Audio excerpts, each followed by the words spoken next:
మన ప్రభు అయిన యేసు క్రీస్తు నామంలో జీసస్ కాలింగ్ మినిస్ట్రీ మహిమగల సంఘం తరపున మీ అందరికీ బైబిల్ స్టడీకి వచ్చిన వారందరికీ నా హృదయపూర్వక ధన్యవాదాలు తెలియజేస్తున్నాను. వందనాలండి. బాగున్నారమ్మా? హల్లెలూయా.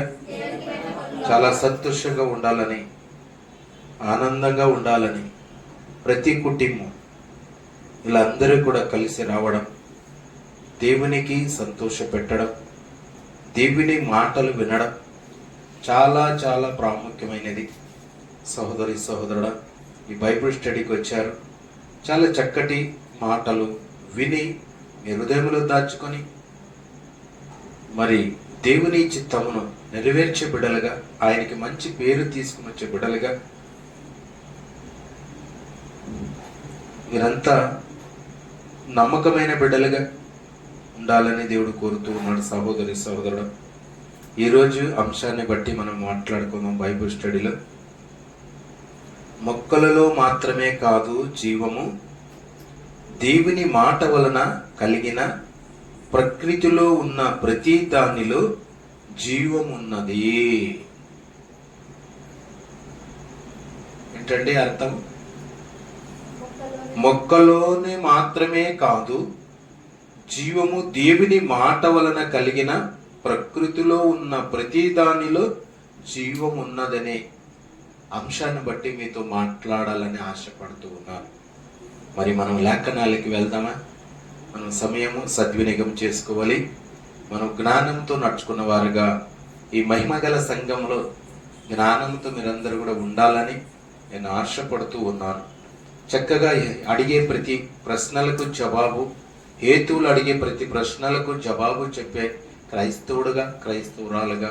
అందుకే బైబిల్ స్టడీ మీకు ప్రత్యేకంగా బైబిల్ స్టడీ ఉంటుంది. ఎందుకంటే ఆయన చిత్తాన్ని, ఆయన మనసును మీరు తెలుసుకున్న వ్యక్తులై ఉండాలని దేవుడు కోరుతూ ఉన్నాడు. సహోదరి సహోదరుడా, దేవుడు అన్నీ కూడా, ప్రకృతిలో అన్నీ కూడా మనకు దేవుడు ఇచ్చి ఉన్నాడు. ఆయన ఇచ్చినవే అన్నీ కూడా మనము పుచ్చుకొని అనుభవిస్తూ ఉన్నాం. అవునా కాదండి? ఎస్ఆర్నో? మరి మనం దేవుడు ఇచ్చినవి అనుభవిస్తూ మనం దేవునికి మనం ఇష్టంగా బతుకుతున్నామా? ప్రకృతి దేవుడు చేసి ఉన్నాడు. ఎలా చేశాడు? ప్రకృతి ఎలా చేశాడండి? నోటి మాట వల్ల కలిగినది ప్రకృతి. మనిషి ఎలా వచ్చాడు? దేవునిలో నుండి వచ్చినది మానవుడు. ప్రకృతి ఎలా కలిగింది అంటున్నాను అంతకుముందు చెప్పాను. నోటి మాట ద్వారా. ఎవరి నోటి మాట? సృష్టి చేసిన సృష్టికర్త. ఆయన మాట ద్వారా ఆకాశము కలుగునుగాక అంటే కలిగి ఉన్నది, భూమి కలుగునుగాక అంటే కలిగి ఉన్నది. అలా ఆయన మాట వల్ల ప్రకృతి కలిగి ఉన్నది. పంచభూతాలు అని మనం అంటూ ఉన్నాం. ఈ లోకంలో అంతా కూడా పంచభూతాలు అని పిలుస్తూ ఉంటారు. ఈ పంచభూతాల గురించి మనం ఈరోజు వినబోతూ ఉన్నాం. ఏది మనం తీసివేయకూడదు, ఏది కూడా మనం కలుపుకోకూడదు. దేవుని వాక్యము యథార్థమైనది. ఆ వాక్యములో జీవం ఉన్నది. ఆ మాటల్లో స్వస్థతలు ఉన్నాయి. ఆ మాటల్లోనే ఆ అన్నిటినీ కూడా దేవుడు పలికిన మాటలు స్పష్టంగా, నీట్గా నీవు కూడా పలకాలని నేను ఆశపడుతూ ఉన్నాను. మొట్టమొదటి ఈ మానవ జన్మ ఈ లోకానికి వచ్చినప్పుడు ఆయన సృష్టి చేసిన సృష్టికర్తను మనం మర్చిపోయాం. ఆయన మహిమపరచడం మర్చిపోయాం. ఈ లోకానికి వచ్చినప్పుడు కన్న తండ్రి ఎవరు? మన సృష్టి చేసిన సృష్టికర్త. నీవు నరాలు చేసి, నేను పిండంగా చేసి, కళ్ళిచ్చి, కాళ్ళిచ్చి అన్నిటిని కూడా సమస్తమును నిర్మించాడు. నేను నిర్మించి ఆయనలో నుండి తీసి నిర్మించి జీవాత్మ ఊదగా జీవాత్మ ఆయను. ఆత్మ ఎవరిదండి? దేవునిది. ఆత్మ ఉంది గనక నేను మాట్లాడుతున్నాను మీ అందరి దగ్గర. నేను ఆత్మ ఉంది గనక మీతో నేను వాక్యాన్ని పంచుకుంటున్నాను. నాలో ఆత్మ ఉంది గనక మీతో సూటిగా నేను మాట్లాడుతూ ఉన్నాను. ఆత్మ ఉంటేనే మానవునికి విలువ. ఇది వెళ్ళిపోయింది అనుకోండి, పెట్టుకుంటారా? ఇలాగే ఇంట్లో పెట్టుకుంటారమ్మా? పెట్టుకుంటారా? కోట్లు పడిగెత్తాడండి, కోటేశ్వరుడు అండి, పెట్టుకుంటారా? పెట్టుకోరు. చూసావా, ఎన్ని లక్షలకు బదినా కోట్లకు బతికినా ఎక్కడికి పోవాలి? మట్టిలో నుండి వచ్చినది మట్టిలోకి పోవాలి సహోదరి సహోదరుడు. కానీ దేవుని ఉద్దేశపూర్వకంగా నీవే లోకానికి వచ్చావు, ఆయన మహిమపరుస్తున్నావా? లేకపోతే నువ్వేనా ఈ భూమిపైన ఉన్నవారేనా మహిమపరచడం? లేకపోతే ఈ లోకంలో ప్రకృతి కూడా దేవుని మహిమపరుస్తున్నాయా? ప్రకృతి కూడా దేవునికి స్తుతిస్తున్నాయా? దేవునికి ప్రకృతి కూడా లోబడుతూ ఉందా? చూద్దాం, లేఖనాలు మనం చూద్దాం. చూడండి, ఆయన చేసిన ప్రతి పని, ప్రతి ఒక్కటి కూడా దేవునికి లెక్క ఇవ్వాల్సింది ఉంది. ప్రతి ఒక్కరి భూమిపైన వచ్చిన వారిని లెక్క అడుగుతాడు దేవుడు. ఈ ప్రకృతిలో కూడా చేసినట్టు అన్నిటిని కూడా దేవునికి సాక్ష్యంగా బతుకుతూ ఉన్నాయి. ఆ మొక్కల్లో కూడా జీవం ఉన్నదని మాట మనం విన్నాం. ఆ అంశాన్ని బట్టి మనము లోతుగా పరిశీలిద్దాం. చూడండి, యెషయా రండి, పాత గ్రంథం యెషయా 1వ అధ్యాయం 1వ వచనం. యెహోవా మాట్లాడుచున్నాడు, ఆకాశమా ఆలకించుము, భూమి చెవికుము, నేను పిల్లలను పెంచి గొప్పవానిగా చేసి తిని వారు నా మీద తిరగబడి ఉన్నారు. చాలమ్మా, హల్లెలూయా. చప్పట్లు కొడదాం దేవునికి మహిమకరం. గట్టిగా హల్లెలూయా. మరొకసారి చదువు. యెహోవా మాట్లాడుచున్నారు. ఎవరు మాట్లాడుతున్నారు ఇక్కడ? ఎవరు మాట్లాడుతున్నారు? యెహోవా దేవుడు. ఆయనే మన కన్న తండ్రి అంటాం, సృష్టి చేసిన సృష్టికర్త అంటాము, ఈ ప్రకృతిని కలగజేసిన వాడు తండ్రి అని అంటాం, నిన్ను నన్ను కలగజేసిన వాడిని తండ్రి దేవుడు అని కూడా అంటారు. హల్లెలూయా. యెహోవా అంట మాట్లాడుచున్నాడు. ఆ మాటలు ఎలా ఉన్నాయి? ఆ మాట మనం వింటూ ఉన్నాం. ఆ దేవుడు సృష్టి చేసిన సృష్టికర్త మాట్లాడుతున్నాడు, మనందరితో మాట్లాడుతున్నాడు, నీ దగ్గర మాట్లాడుతూ ఉన్నాడు, నీతో మాట్లాడుతున్నాడు. ఏం మాట్లాడుతున్నాడు తెలుసా? ఆకాశమా ఆలకించుము. ఎవరు చెప్తున్నాడు ఇక్కడ?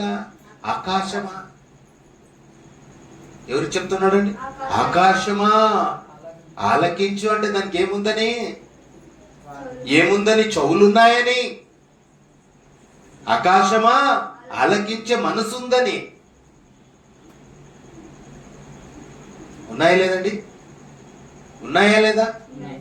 అందుకు ఉన్నాయి కాబట్టి దేవుడు మాట్లాడుతూ, ఆకాశమా ఆలకించుము, భూమి చెవియగ్గు.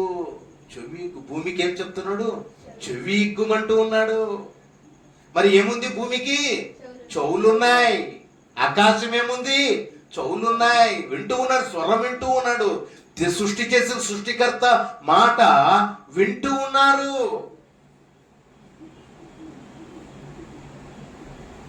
ఎవరు వింటున్నారు అక్కడ? ఆకాశం వింటూ ఉంది, భూమి వింటూ ఉంది. భూమి చెవియగ్గుము, నేను పిల్లలను పెంచి గొప్పవారిగా చేసి తిని వారు నా మీద తిరగబడి ఉన్నారు. చూసావా, మానవుడు ఏమైపోయాడంట? ప్రకృతి తిరగబడలేదు. ఎవరు తిరగబడ్డారు? మానవుడు. ఆయనలో నుండి వచ్చిన మానవుడు ఏం చేశాడంట? తిరగబడి ఉన్నారు. ఆయన మాట సరిగ్గా వినడం లేదు, తప్పిపోయారు, జారిపోయారు, లోకం వైపు తిరిగారు. ఆయన స్వరం వైపు తిరగలేదు, ఆయన మాట మీద లక్ష్యం ఉంచలేదు, ఆయన ఉద్దేశం నెరవేర్చలేము లేదు. ఆయన చిత్తమును నెరవేర్చడానికి లోకానికి నువ్వు వచ్చినది మర్చిపోయావు సహోదరి సహోదరుడు. ఆ బాధ కన్న తండ్రి మన దేవుడు ఎవరితో చెప్పుకుంటున్నాడు? ఆయన ఆకాశాలతో చెప్పుకుంటున్నాడు, భూమితో చెప్పుకుంటున్నాడు. వీళ్ళు నా స్వరూపం నుండి వచ్చిన మానవుడు, నా బిడ్డలు పెంచి పెద్దగా గొప్పవారు చేసేదను, వారు నా మీద తిరగబడి ఉన్నారు. మరి ఏం చెయ్యాలి ప్రభువా? వారి గొప్ప సాక్షులుగా వాడుకుంటున్నారు. ఏమి చెయ్యాలంటే ముందు వాక్యంలోనికి మనం వెళ్దాం. అక్కడే చూడండి, మీకా అతని గ్రంథంలోనే మీకా 1వ అధ్యాయం 2వ వచనం. సకల జనులారా ఆలకించుడి. ఏం చెప్తున్నాడు అక్కడ? సకల అంటే ఏంటండి? భూమిపైన ఉన్న మానవులారా, సకల జనులారా ఆలకించండి. భూమి నీవును నీలోనున్న సమస్తమును చెవియెక్కి వినుడి. హల్లెలూయా. చప్పట్లు కొడదాం దేవునికి మహిమకరంగా. ఎంత సూటిగా మాట్లాడుతున్నాడు మన ప్రభు. చూద్దాం, చూడండి ఎంత చక్కటి మాట అండి. సకల జనులారా ఆలకించండి. అక్కడ అంతకుముందు ఏం చెప్పాడు? నా మీద తిరగబడి ఉన్నారంటున్నాడు. మరలా ఇక్కడేం చెప్తున్నాడు మికలో అంటే, సకల జనులారా ఆలోకించండి. భూమి నీవును నీలోనున్నట్టు భూమి పైన ఉన్న వారందరూ జాగ్రత్తగా వినాలి. నీలోనున్న సమస్తమును చెవియెగ్గండి. మానవ జన్మ అంతా కూడా, ఈ మానవులందరూ కూడా ఏం చేయాలంటే భూమి పైన కదండి ఉండేది. అందుకే సమస్త జనములారా చెవికి వినండి. ప్రభువగు యెహోవా మీ మీద సాక్ష్యము పలుకుబోవుచున్నాడు. సాక్ష్యం పలుకుబోవుచున్నాడు. పరిశుద్ధ ఆలయములలో నుండి ప్రభు మీ మీద సాక్ష్యము పలుకుబోచున్నాడు.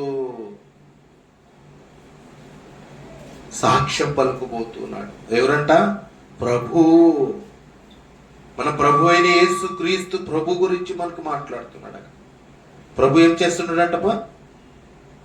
మీ మీద సాక్ష్యము పలుకుబోచున్నాడు. చూసావా? మీ మీద సాక్ష్యము పలుకుబోతున్నాడు దేవుడు. మరొక మాట చూద్దాం. చూడన్నా, మరొక మాట మనం ముందుకు వెళ్దాం. 2వ మాట చూసుకున్నాం. మరి ఇక్కడ చూసుకున్నట్టయితే మనము భూమి మీద ఉన్న సమస్త జనులారా ఆయనకి ఏం చేయమన్నాడు? మొరపెట్టుమని లేఖనాలు చూసుకున్నాము. మరి మానవుడు అయితే వినలేదు, తిరగబడి ఉన్నాడని చెప్పాడు. మరి ప్రకృతిలోకి వెళ్దామా? ప్రకృతి లోబడుతుందో లేదా చూద్దామా? చూద్దాం. చూడండి, అక్కడే ఒక మాట మనం చూపిస్తూ ఉన్నాను. హబక్కూకు రండి, 2వ అధ్యాయం 11వ వచనం. గోడల్లో రాళ్ళు మొరపెట్టుచున్నవి, దూలములు వాటికి ప్రత్యుత్తరం ఇచ్చుచున్నవి. చప్పట్లు కొడదాం దేవునికి మహిమకరంగా. గట్టిగా కొడదాం దేవునికి. హల్లెలూయా, హల్లెలూయా. ఎంత చక్కటి మాట అండి. ఇక్కడ ఏమంట? ప్రకృతిలోకి వెళ్ళాం, మానవుని గురించి విన్నాం, ఆయన బాధ చెప్పుకోవడం విన్నాం, సృష్టి చేసిన సృష్టికర్తను మనం బాధ పెట్టిన వారమై ఉన్నాం, మనం దేవుని మీద తిరగబడి ఉన్నాం. కానీ దేవుడు ప్రకృతిలో ఉన్నవి, నోటి మాట ద్వారా పలికినవి ఏం చేస్తున్నాడో తెలుసా? దేవుడు ప్రకృతి గురించి మరలా మనం ముందుకు చదువుకున్నట్టయితే, మరొకసారి చదువునా? గోడల్లోనున్న రాళ్ళు మొరపెట్టుచున్నవి, దూలాలు వాటిని ప్రత్యుత్తరం ఇచ్చును. హల్లెలూయా. చూసావా? ఏమున్నాయేమో దీంట్లో? రాళ్ళు ఉన్నాయి. గోడలే కదండి అనేది ఇవి. ఈ గోడల్లో ఉండే రాళ్ళు ఏమంట? మొరపెట్టుచున్నాయి. రాళ్ళు మొరపెడుతున్నాయి. గోడల్లో ఉన్న రాళ్ళు మొరపెడుతున్నాయి. ఎవరిని? సృష్టి చేసిన సృష్టికర్తకి. ఎందుకంటే ఆయన రూపం నిరూపించాడు, ఆయన ప్రకృతిలో ఉంచాడు. నన్ను సాక్షిగా నేను ఉండాలి కాబట్టి రాళ్ళు మొరపెడుతూ ఉన్నాయి. మిద్దికేసిండే దూలాలు ఉన్నాయి చూడండి. మిద్దికేసిన దూలాల మీద బండలేసి బండల మీద స్లాబ్ వేసుకునే వాళ్ళు ఉన్నారు. ఉన్నాయా లేదా? మీ ఇంటి వెనక ఉన్నాయా లేదమ్మా? ఉన్నాయి కదా. ఆ దూలాలు కూడా ఏం చేస్తున్నాయంట? ఏం చేస్తున్నాయి? ప్రతి ఉత్తరం ఇస్తూ ఉన్నది. పలికినప్పుడు, మాట్లాడినప్పుడు వెంటనే ఉత్తరం ఇస్తూ ఉన్నాయి. పిలిచిన వెంటనే చిత్తం ప్రభువా అంటూ ఉన్నాయి. గోడల్లో రాళ్ళు కేకలు వేస్తున్నాయి. దూలాల్లో ప్రతి ఉత్తరాలు ఇస్తూ ఉన్నాయి. దేవునికి లోబడుతూ ఉన్నాయి. ఆయన ఏదైతే నిబంధనలకు ఇచ్చి ఉన్నాడో, ఏదైతే పని అప్పగించి ఉన్నాడో, ఈ ప్రకృతిలో వచ్చిన తర్వాత తప్పిపోలేదు, జారిపోలేదు, అవన్నీ కూడా లోబడుతూ ఉన్నాయనే మాట మనం వింటూ ఉన్నాం. హల్లెలూయా. మరొక మాట మనం ముందుకు చూసుకున్నట్టయితే మరి కీర్తనలకు రండి. కీర్తనలు 77వ అధ్యాయం 16-17 వచనంలో ఒక మాట చూసుకున్నాం, చూడండి. దేవా జలములు నిన్ను చూచెను, జలములు నిన్ను చూచెను, జలములు నిన్ను చూచి దిగులు పడెను, దిగులు పడెను. హల్లెలూయా. జలములు అంటే ఏంటండి? నీళ్లు. ఏమంట? నీళ్లు, జలపాతం అని కూడా అనవచ్చు. నీళ్లు, సముద్రాలు అనుకోవచ్చు. ఎస్ ఆర్ నో అండి? ఆ నీళ్లు చూడి మరొకసారి చదువుప. దేవా జలములు ఎవరు చూస్తున్నాయంట? దేవుని చూస్తున్నాయి. నీళ్లు దేవుని చూస్తూ ఉన్నాయి. దిగులు పడెను, అగాధ జలములు గజ్జ గజ్జ వణుకుచూ ఉన్నాయి దేవునికి. హల్లెలూయా. చప్పట్లు కొడదాం దేవునికి. ఏమంట? గజ్జ గజ్జ వణుకుతున్నాయంట. ఆయన మాటకు ఆయన ఎప్పుడు పలుకుతాడో, ఎప్పుడు ఆయన పిలుస్తాడో తెలియదు ఆయనకి. ఎప్పుడు పిలిచినా అలర్ట్గా ఉండాలి.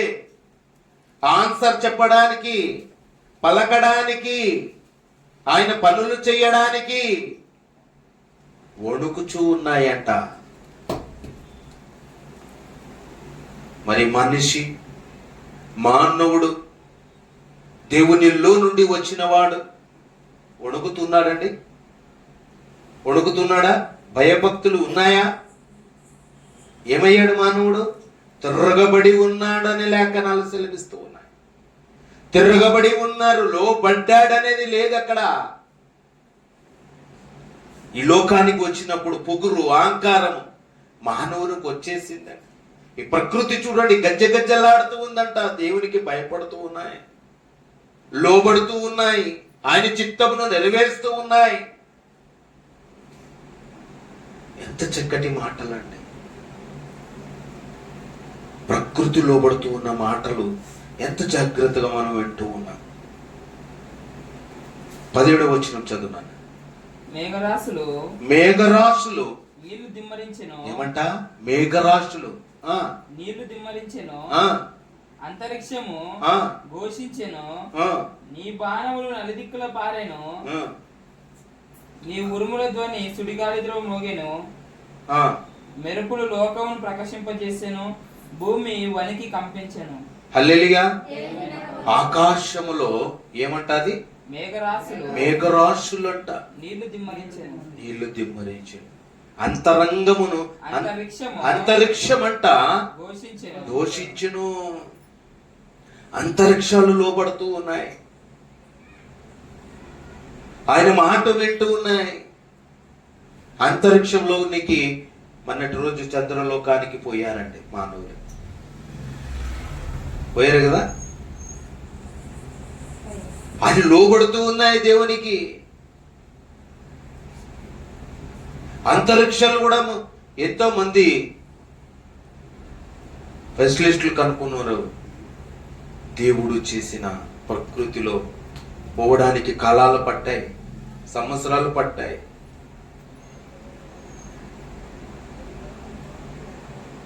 ఎంత గొప్పవాడండి దేవుడు. ఈ ప్రకృతిలో చూడండి ఎలాంటి మాటలు మీరు వింటూ ఉన్నారు. అంతరిక్షాలు కూడా దేవునికి లోబడుతున్నాయనే మాట మీకు చూపించాను. మరొక మాట, అక్కడ ఇంకొక మాట చూద్దాం. చూడనా, కీర్తనలు 98వ అధ్యాయం 8వ వచనం. ఆయన సన్నిధిని అంటే ఆయన అంటే ఎవరండి? దేవుని సన్నిధి. నదులు ఏం చేస్తున్నాయంట? చప్పట్లు కొడుతున్నాయి. ఇప్పుడు మీరేం చేస్తున్నారు?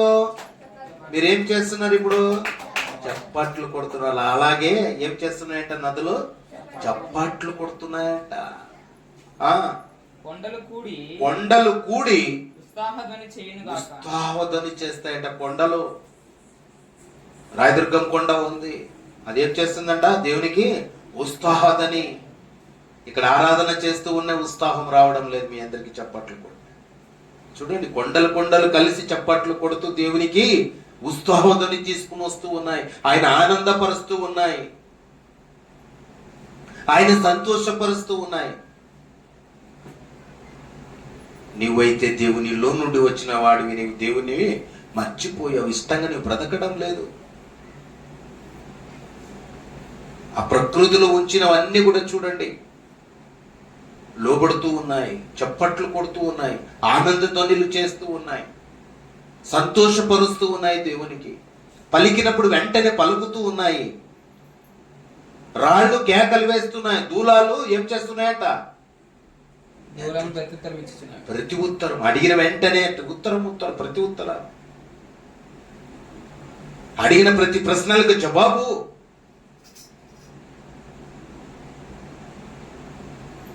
చూసావా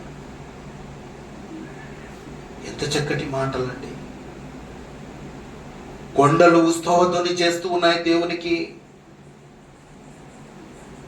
ప్రకృతిలో అంతరిక్షాలు కూడా దేవునికి లోబడుతూ ఉన్నాయి. ఎంత చక్కటి మాటలండి. మన ప్రభు అయిన యేసుక్రీస్తు ప్రభువు గురించి కూడా కొన్ని విషయాలు ఎన్నో ఈ లోకానికి వచ్చినప్పుడు సృష్టి చేసిన సృష్టికర్త గురించి ఎన్నో విషయాలు మాట్లాడినట్టుగా మనం చూస్తున్నాం. నేను ఈ లోకానికి తండ్రి పనుల మీద ఈ లోకానికి నేను వచ్చాను, కానీ నా సొంత పనులు నేను చేయడానికి ఈ లోకానికి నేను రాలేదు అంటూ ఉన్నాడు ఎన్నోసార్లు. మరి నీవు ఈ లోకానికి వచ్చావు సహోదరి సహోదరు, నువ్వెంత మాత్రము నీవు దేవునికి ఇష్టంగా బతుకుతున్నావు. మరి దేవుడు అంటూ ఉన్నాడు, వీళ్ళు పెంచి గొప్పవారు చేశాను నా పిల్లల్ని, నా బిడ్డలు నా మీద తిరగబడి ఉన్నారు, సొనుక్కుంటూ ఉన్నారు, గొనుక్కుంటూ ఉన్నారు, నా చిత్తమును నెరవేర్చడం లేదు, నాకు ప్రతి ఉత్తరం ఇవ్వడం లేదు, ఉత్సాహదాన్ని చెయ్యడం లేదు.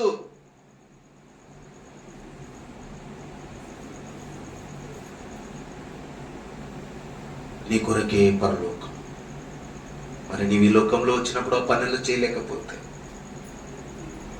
ప్రకృతిని చూసి మీరు నేర్చుకోవాల్సిన విషయాలు ఇవి. ప్రకృతి ఎలా లోబడుతుందో చూడండి, దేవునికి ఇష్టంగా ఎలా బ్రతుకుతున్నాయో చూడండి. సాక్ష్యాన్ని దేవుడు ఉంచి ఉన్నాడు. భూమి ఆకాశమును నీకు సాక్ష్యమై ఉంచి ఉన్నాడు. నీ కూర్చుండుట, నువ్వు లేచుండుట, నీ పనుకొని ఉండుట, నీ పని చేయుట అన్నిటిని కూడా గ్రహించేవాడు మన కన్న తండ్రి. ఈ భూమి ఆకాశము సాక్ష్యాలు. హల్లెలూయా. మరొక మాట చూద్దాం, చూడన్న మాటలాంటి. నదులు చప్పట్లు కొడుతున్నాయి, కొండలు ఉత్సవాన్ని చేయించున్నవి అని మాటలు, చాలా చక్కటి మాటలు మనం విన్నాం. మొట్టమొదటి మాట ఏమంటున్నాడు? ఆకాశమా ఆలకించుము, ఆకాశము, భూమి చెవియుగ్గుము. గోడల్లో రాళ్ళు మొరపెట్టుచున్నాయి,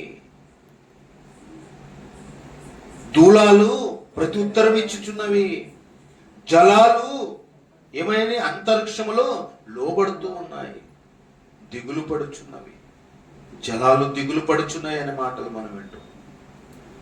అగాధ జలములలో గజ్జగజ్జలాడుతున్నాయంట, గజ్జగజ్జలాడుతుంట. అగాధ జలాలు, నీళ్లు